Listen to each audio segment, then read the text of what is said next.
ǹjẹ́ àtúnkù bí ojú ọjọ́ ṣe rí níbi gbogbo tẹ̀tí láǹfààní láti máa darapọ̀ mọ́ wa lórí ìkànnì Arólẹ̀ Bàbá 1010 TV níbi tá a ti mú ròyìn wá lájẹ́ ọbalẹ̀ bí nǹkan ṣe ń lọ káàkiri orígun mẹ́rẹ̀ẹ̀rin àgbáláyé. Ojú tẹ fún òwò ojú náà ò ní fọ́, etí tẹ sì fi ń gbọ́ wa, etí náà ò ní di láṣẹ lọ́wọ́ Elédùmarè. A kú àmójúbà ọ̀sẹ̀ tuntun, ọ̀sẹ̀ owó, ọ̀sẹ̀ ọlá, ọ̀sẹ̀ ayọ̀ àtọ̀sẹ̀ gbéga onílé yóò jẹ́ fún oníkúlùkù wa.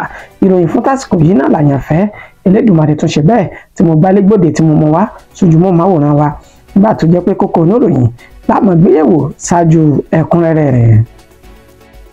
Àtúnṣe ààrẹ Bọ́lá Ahmed Tinubu sórílẹ̀-èdè Nàìjíríà yóò tó so èso rere láìpẹ́ yìí. Báyọ̀ Ọ̀nànúgà ló sọ èyí di mímọ̀. Àwọn igi wọ́rọ́kọ́ tó ń dáná rú àti àrò wọ̀rọ̀kọ̀ tó ń ṣe bẹ́ẹ̀ dọ̀bẹ́ nù ní Tinubu kò tira o nínú ìṣèjọba rẹ̀, wọn kì í ṣe ènìyàn gidi. Àdó Ibrahim ló sọ èyí di mímọ̀. Ẹ wo àkójọpọ̀ lórí yíyọ ààrẹ Bọ́lá Ahmed Tinubu kúrò lórí ipò gẹ́gẹ́ bí ààrẹ lọ́dún 2027 òfo ọjọ́ kejì ọjà lásán ni o. Àyànmọ́ Tinubu ní ọdún 8 lórí àléfà.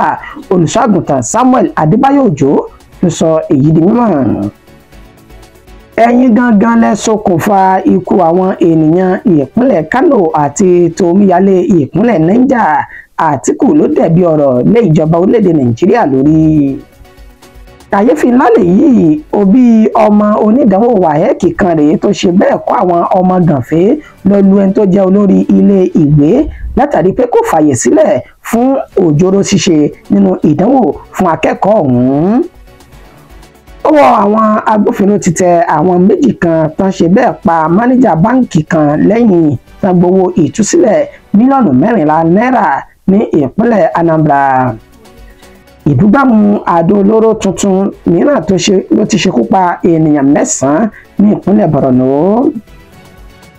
Àwọn agbébọn ya wọ ilẹ̀ ìpínlẹ̀ Zamfara, wọ́n yìnbọn lu ọ̀pọ̀ ènìyàn nígbà tẹ́mi àgbàlùfáà kan tó bá ìṣẹ̀lẹ̀ náà lọ.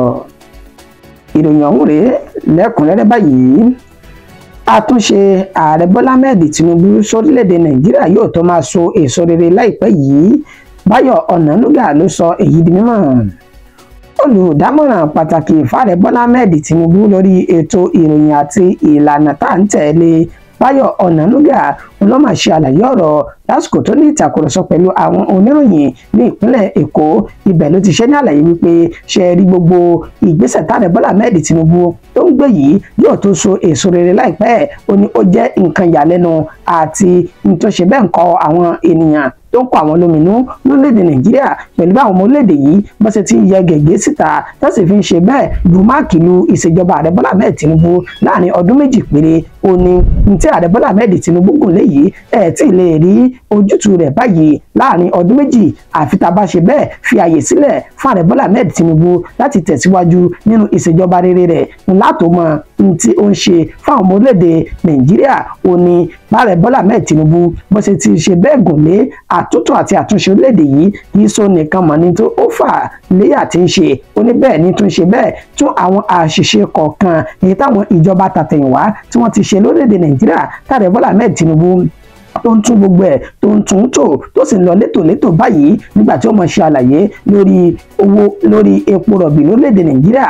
Ó ní ó mọ̀ ti ṣe bẹ́ẹ̀ di ohun akúrẹ̀tẹ̀ kó tó di pàdé Bọ́lá Ahmed Tinubu ó gorí àléfà. Ó nígbà táàrẹ dórí àléfà tán ó ló bẹ̀rẹ̀ sí ní gbé àwọn ìgbésẹ̀. Ó ní láti ọdún 2 sẹ́yìn táàrẹ ti wà lórí àléfà yìí, ǹjẹ́ gbọ́ pé ọ̀wọ́n gbogbo epo àìríra ó ń bẹ ní orílẹ̀‐èdè Nàìjíríà. Ó ní kò sí mọ́ tó ráàrẹ ti gbé gidi náà gbogbo tó lè máa ṣokùnfà kámọ́rẹ́ epo rà láàrin ara wa mọ́. Bẹ́ẹ̀ náà ló tún ṣe ní àlàyé pé báwọn kan ṣe ń ṣe ní àlàyé wípé ààrẹ Bọ́lá Ahmed Tinubu ó ń ya owó láti fi tukọ̀ orílẹ̀-èdè Nàìjíríà. Ó ní kì í ṣe orílẹ̀-èdè yìí nìkan, ó ní irú ẹ̀ ti ń ṣẹlẹ̀ kò síbi tí wọ́n ti ń gbé dáná alẹ́ ọbẹ̀ ní máa ń dùn jura wọn lọ. Ó ní kódà orílẹ̀-èdè USA àwọn gan ṣe bẹ́ẹ̀ wọ́n ń ya owó. Tó kàn ṣe pàtàkì ni pé bá ṣe ń ya owó yìí kán máa fi ṣe nǹkan torí ẹ̀ kán máa fi ya èyí tààrẹ Bọ́lá Ahmed Tinubu tó sì ń ṣe bó ṣe tọ́ àti bó ṣe yẹ. Ó tún mẹ́nu lé wípé kódà lórílẹ̀-èdè Nàìjíríà báyìí àwọn iléeṣẹ́ ńláńlá wọ́n ti wá sórílẹ̀-èdè yìí láti dá iléeṣẹ́ kalẹ̀ ètò mú ìdàgbàsókè bá ètò ọrọ̀ ajé orílẹ̀-èdè Nàìjíríà. Ọ̀rọ̀ pọ̀ tí Báyọ̀ Ọ̀nànúgà tó sọ, ẹ jẹ́ n sáré mú fídíò rẹ̀ wá lóní belenja. Let me start by saying that many of us in this country, many Nigerians, what we sometimes exhibit the problem of lack of memory. We have very short memory. We forget where we started from, and we just start blaming President Tinubu for all the problems that Nigeria is going through. I remember, for instance, in May 2023, when Tinubu took over the government, there was fuel shortage in this country. People forgot that. All through the election of that year, there was fuel shortage. So when the president announced on day one, the day was sworn in, and said he was removing fuel subsidy, the immediate reaction was called by NNPC, which has been the major supplier of fuel, was to increase the pump price. Because as at that time, NNPC was no more willing to import fuel. NNPC was saying the federal government was owing it over 4 trillion naira. And it was also owing. Káàbọ̀ padà, àwọn igi wọ́rọ́kọ́ tó ń dáná rú àti àrùn wọ́rọ́kọ́ tó ń dọbẹ̀ nù ní Tinubu kó tira nínú ìṣèjọba rẹ̀. Wọn kì í ṣe ènìyàn rere rárá o. Ado Ibrahim ló sọ èyí di mímọ̀. Olùdíje sí ipò ààrẹ ní inú ẹgbẹ́ òṣèlú Young Progressive Party YPP lọ́dún 2023 Malik Ado Ibrahim ló ṣàlàyé ọ̀rọ̀ lórí móhùnmáwòrán chánẹ́ẹ̀lì níbi tó ti sọ bímọ wípé ṣe rí ìṣèjọba ààrẹ Bọ́lá Ahmed Tinubu yìí, àwọn tó kó tira tájọ ń ṣe ìjọba yìí, àwọn gan ni igi wọ́rọ́kọ́ tí ń dáná rú àtàrò wọ́rọ́kọ́ tó ń ṣe bẹ́ẹ̀ da ọbẹ̀ nù. Ó ní àwọn ènìyàn ọ̀hún, ó ní wọn ò tí ì jẹ́ kí iṣẹ́ àti ìgbésẹ̀ ààrẹ kó ní àṣeyọrí gidi bó ṣe tọ́ àti bó ṣe yẹ. Ó ní kò sì wálé láṣeyọrí àfi tá bá ṣe bẹ́ẹ̀ kán dálẹ̀ kán tún sà kán tún gbogbo àwọn ènìyàn náà ká káàrẹ́ sì yan àwọn ẹlòmíì tí wọ́n kájú òṣùwọ̀n náà sì pójú owó. Ó ní kì í ṣe wípé ìwọ o lè ṣe máa bọ̀ wá ṣe àfi kán ṣe bẹ́ẹ̀ ya àyẹ̀wò sí àyẹ̀wò fínífíní fáwọn ènìyàn tó bá yàn sípò kan rí dájú wípé wọ́n tó gbangba sùn lọ́yẹ wọ́n sì lè ṣe àṣeyọrí lórí ipò tó bá wà. Láyé eléyìí ìtẹ̀síwájú yóò máa bá ìṣèjọba ààrẹ Bọ́lá Ahmed Tinubu. Fundamentally, it's healthcare and the digital passage of Nigeria. Look, I'm a Nigerian, so we're the #1 country on this continent, and we don't carry that weight. We're big for nothing. We're not saying the right things. Look, this country does things amazingly elsewhere, but at home we seem to be able to trip over our own selves. We're crabs in a basket pulling each other down. The fundamental issue of Nigeria is not that we don't have the talent, we don't have the knowledge, it's just a leadership issue. I'm not saying that it's not a problem that every other country has. You can pick the United States, you can look at what's happening in England. We have a leader that has given a vision, but I'm not sure that those that are working with him have understood how to deliver on that vision. And they're not reaching out to people locally. Some of these solutions are here. So the digital age, artificial intelligence, healthcare, that also falls within artificial intelligence. But all these things that I'm talking about will not work well without the power sector. So we have to have a Marshall Plan. And then if you skip that and go to where is Nigeria's next big thing coming from, I can honestly tell it's agriculture. But not in the agriculture that we're talking about today. It needs the digital age to implement it. Looking at agriculture, mechanizing, looking at how we use this problem with the floods. We're not channeling water, we're not storing water. We have. Ẹ wo àkójọpọ̀ lórí yíyọ ààrẹ Bọ́lá Ahmed Tinubu kúrò lórí ipò gẹ́gẹ́ bí ààrẹ lọ́dún 2027 òfo ọjọ́ kejì ọjà lásán mọ̀ lélẹ́yìí. Àyànmọ́ Tinubu yóò lo ọdún 8 gbáko lórí àlééfà. Olùṣọ́ àgùntàn Samuel Adébáyọ̀ Òjó ló sọ èyí di mímọ̀. Ẹni tó jẹ́ General Overseer fún ìjọ Freedom Apostolic Revival Ministry ní olùṣọ́ àgùntàn Samuel Adébáyọ̀ Òjó tọ́pọ̀lọpọ̀ mọ̀ sí Bàbá Authority òní ó mọ̀ ṣe àlàyé ọ̀rọ̀ lásìkò ìṣòro kan tí ń ṣe nínú ìjọ wọn èyí tó wáyé ní ìlú Ìbàdàn. Ibẹ̀ ló ti ṣe ní àlàyé wípé pẹ̀lú bí àwọn ènìyàn bá ṣe ń dé pàpà tó sì ń gba ọ̀nà àlùmọ̀kọ́rọ́ yìí láti yọ ọwọ́ kílàńkọ ààrẹ Bọ́lá Ahmed Tinubu lórí ètò ìdìbò ọdún 2027 ó náà kàn ń ṣe lásán lásán ni gbogbo bó ṣe lè wù kán dètè tó àbí kó ṣe lè wù kí wọ́n ba ààrẹ Bọ́lá Ahmed Tinubu jẹ́ tó ó ní irọ́ lásán òfo ọjọ́ kejì ọjà ó ní gbogbo ẹ̀ ó ní torí wípé àyànmọ́ ààrẹ Bọ́lá Ahmed Tinubu látòde ọ̀run ó ní pé yóò lo ọdún 4 rẹ̀ gbáko lórí àléfà ìmọ̀ràn tó ń wá gba àwọn ènìyàn tí wọ́n fẹ́ máa kóra wọn jọ papọ̀ èyí tí wọ́n pè ní coalition ó ní kí wọ́n tún èrò wọn pa ká sì fọwọ́sowọ́pọ̀ pẹ̀lú ààrẹ Bọ́lá Ahmed Tinubu kó fi lo ọdún 4 rẹ̀ pé lẹ́yìn ìgbà náà káwọn náà ṣẹ̀ṣẹ̀ wá jáde ó ní tí wọ́n bá wá ṣe eléyìí wọ́n kàn ń ṣe lórí asán ni àfàìmọ̀ kí wàhálà wọn kó má jà sásán torí pé ààrẹ Bọ́lá Ahmed Tinubu ẹni tá a ti kọ́ ọmọ látọ̀run ni wípé yóò lo ọdún 4 gẹ́gẹ́ bí ààrẹ orílẹ̀-èdè Nàìjíríà. Ẹ̀yin lẹ máa ṣokùnfà ikú àwọn ènìyàn ìpínlẹ̀ Kano àti tomíyalé ìpínlẹ̀ Niger. Àtíkù dẹ̀bi ọ̀rọ̀ lé ìjọba orílẹ̀-èdè Nàìjíríà lórí. Pẹ̀lú ìṣẹ̀lẹ̀ láabi èyí tí ó ti ṣẹlẹ̀ ní àárín ọ̀sẹ̀ kan sẹ́yìn tí a wà ní tá lò sẹ́yìn yìí níbi tí ìṣẹ̀lẹ̀ láabi èyí tí ó ní ìjàmbá ọkọ̀ ojú pópó nínú àtomíyalé àgbàrá ya ṣọ́ọ̀bù ti ìpínlẹ̀ Niger gẹ́gẹ́ bá ṣe ti mú ìròyìn náà wá ti ìpínlẹ̀ Kano níbi tí àwọn aṣojú láti ìpínlẹ̀ ọ̀hún tán lọ sójú ìpínlẹ̀ Kano ní ìpínlẹ̀ Ògùn lásìkò eré ìdárayá gbogbogbò ti orílẹ̀-èdè Nàìjíríà níbi tí wọ́n ti ń darí bọ̀ tí èèyàn 21 tí wọ́n sì ti ṣe bẹ́ẹ̀ fi ẹ̀mí wọn lélẹ̀ látàrí ìjàmbá ọkọ̀ èyí tó ṣe wọ́n ní ìpínlẹ̀ ọ̀hún àti ti ìpínlẹ̀ Niger níbi tí omíyalé àgbàrá ya ṣọ́ọ̀bù tó ti ṣekú pa ènìyàn tó ti lé ní 153 báyìí ni Àtíkù Abubakar olùdíje sí ipò ààrẹ náà ẹgbẹ́ òṣèlú PDP lọ́dún 2023 ló wá ń ṣe àlàyé ọ̀rọ̀ wípé òun kẹ́dùn pẹ̀lú àwọn ènìyàn ọ̀hún tí wọ́n fi ẹ̀mí wọn lélẹ̀ àti àwọn mọ̀lẹ́bí wọn tí wọ́n ṣe bẹ́ẹ̀ fi sílẹ̀ lókè èpè yìí ó ní ṣùgbọ́n ká sọ̀tọ̀ ọ̀rọ̀ fúnra wa ìjọba orílẹ̀-èdè Nàìjíríà ó ṣokùnfà ìjàmbá yìí látàrí ọ̀nà tí ò dáa èyí tó lè ṣokùnfà ìjàmbá ọkọ̀ ojú pópó tó gbẹ̀mí àwọn ènìyàn 21 ọ̀hún ó ní bẹ́ẹ̀ wọn ò tún ní àwọn ènìyàn tí wọ́n máa ń súgbé èèyàn tí irú ìṣẹ̀lẹ̀ bẹ́ẹ̀ tó bá ṣẹlẹ̀ tí wọ́n tètè wá síbi tí ìṣẹ̀lẹ̀ ọ̀hún ti ṣẹlẹ̀ láti dóòlà ẹ̀mí àwọn ènìyàn ọ̀hún. Bákan náà ni ti ìpínlẹ̀ Niger níbi tó ti ní ọwọ́ yẹpẹrẹ tí ìjọba fi mú ètò ìgbé ayé ọmọnìyàn ní ìpínlẹ̀ ọ̀hún òun ló ṣokùnfà ikú àwọn ènìyàn 153 tán ti papòdà báyìí ohun tó bá ṣe wípé àjọ tó mójútó ìṣẹ̀lẹ̀ pàjáwìrì wọ́n ṣe bẹ́ẹ̀ pàkítímọ́lẹ̀ lásìkò ni kò ní sírú rẹ̀ ó ní fún ìdí èyí ẹ jẹ́ ká sọ fún ìjọba wa láti tètè wọ ojútùú sírú ìpèníjà yìí kírú ẹ má bàa tún wáyé mọ́ tó bá di ọjọ́ iwájú. kàyéfì lélẹ́yìí ó bí ọmọ oní ìdánwò WAEC kan ló ṣe bẹ́ẹ̀ kó àwọn ọmọ gànfẹ́ lọ lu ẹni tó jẹ́ olórí ilé ìwé ọmọ rẹ̀ látàrí pé kò fàyè sílẹ̀ fún òjòrò nínú ìdánwò WAEC fún àwọn ọmọ wọn náà. ẹni tó jẹ́ igbákejì ọ̀gá àgbà ilé ẹ̀kọ́ Complete Child Development College Aulẹ̀ ní Àkúrẹ́ ìpínlẹ̀ Ondo ó ń bẹ ní ẹsẹ̀ kan ayé ẹsẹ̀ kan ọ̀nà báyìí ètò pé orúkọ rẹ̀ ní ọ̀gbẹ́ni Rọ̀tífà gẹ́gẹ́ bí wọ́n ṣe ṣe ní àlàyé wípé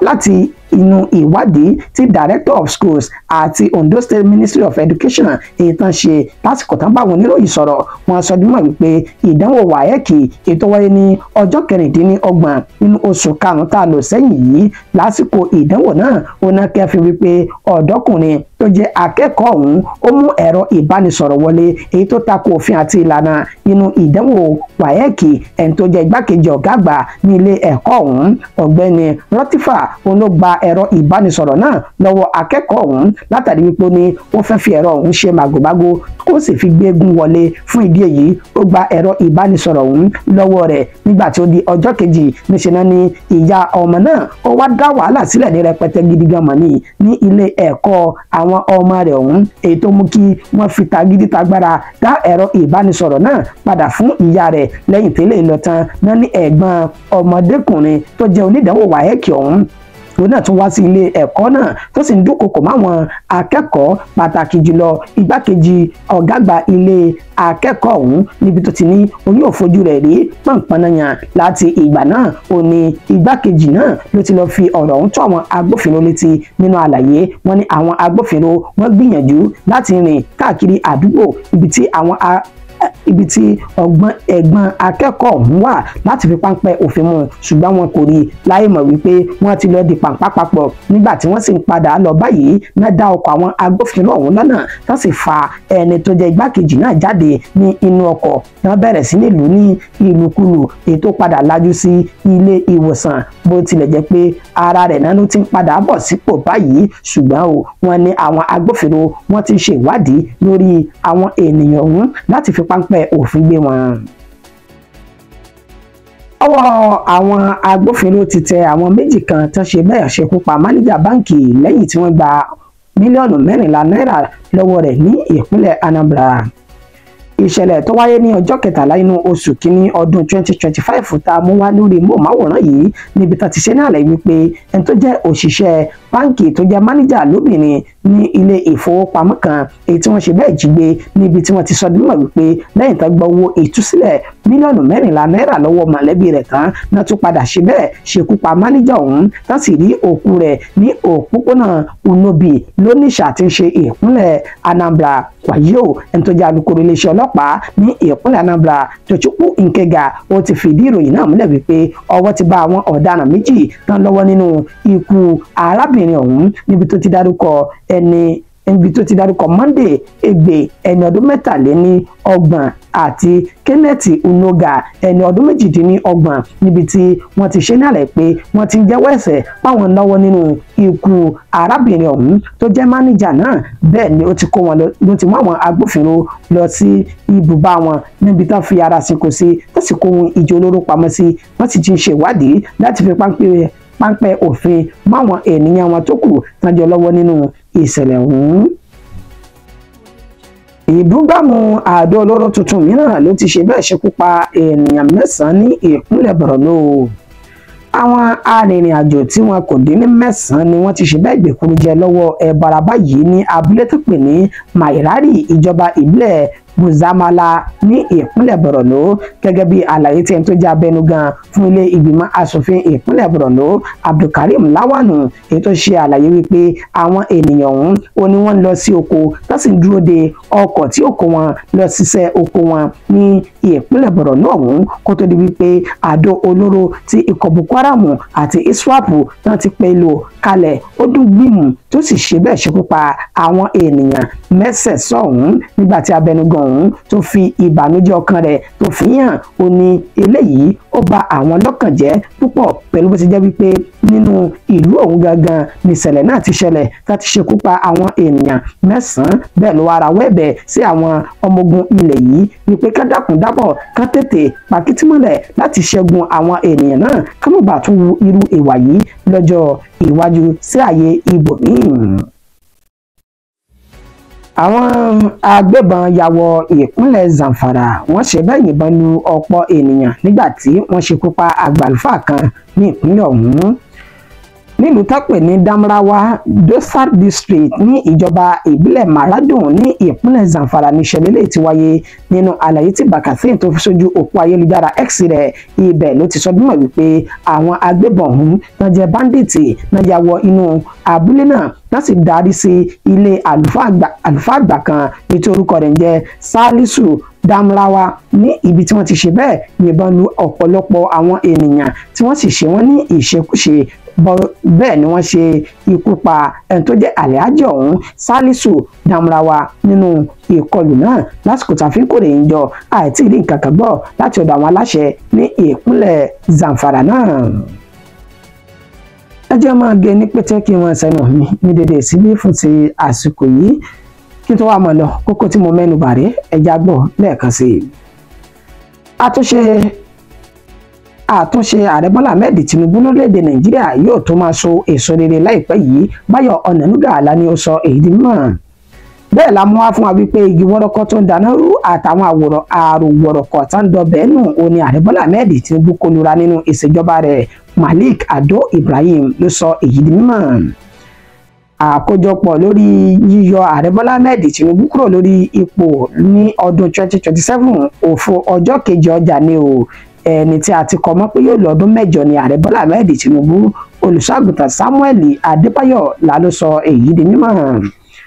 bẹ́ẹ̀ la sọ dímọ̀ pé Àtíkù Abubakar ti fẹ̀sùn kan ìjọba orílẹ̀-èdè Nàìjíríà pé àwọn náà ṣokùnfà ikú àwọn ènìyàn tó wáyé ní ìpínlẹ̀ Kano àti ti ìpínlẹ̀ Niger. Kàyéfì lélẹ́yìí jẹ́ pẹ̀lú bí àwọn òbí ọmọ akẹ́kọ̀ọ́ onídàánwò WAEC bá ṣe kó àwọn ọmọ gànfẹ́ lọ lu ẹni tó jẹ́ igbákejì ọ̀gá àgbà ní ilé ẹ̀kọ́ WAEC ọ̀hún ní ìpínlẹ̀ Ondo tán sì ṣe ṣèbáṣebọ̀. Ọwọ́ àwọn agbófinró la ní ó ti tẹ àwọn méjì kan tán ṣe bẹ́ẹ̀ ṣekú pa máníjà báǹkì kan lẹ́yìn tán gba mílíọ̀nù 14 náírà. Ìbúgbàmù àdó olóró tuntun tó wáyé ní ìpínlẹ̀ Borno ló ṣekú pa ènìyàn 9 báyìí.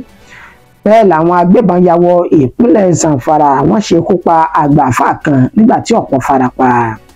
Títí di àkókò tí tún máa padà mú ìròyìn míì wá fún wa lórí ìkànnì aláyọ̀ tá a jọ wà yìí, èmi àyànfẹ́ Elédùmarè ní mọ̀ wá ẹ̀yin tẹ́jọ́ olólùfẹ́ wa náà ní sì mọ̀ bá láṣẹ lọ́wọ́ Elédùmarè ó dàbọ̀.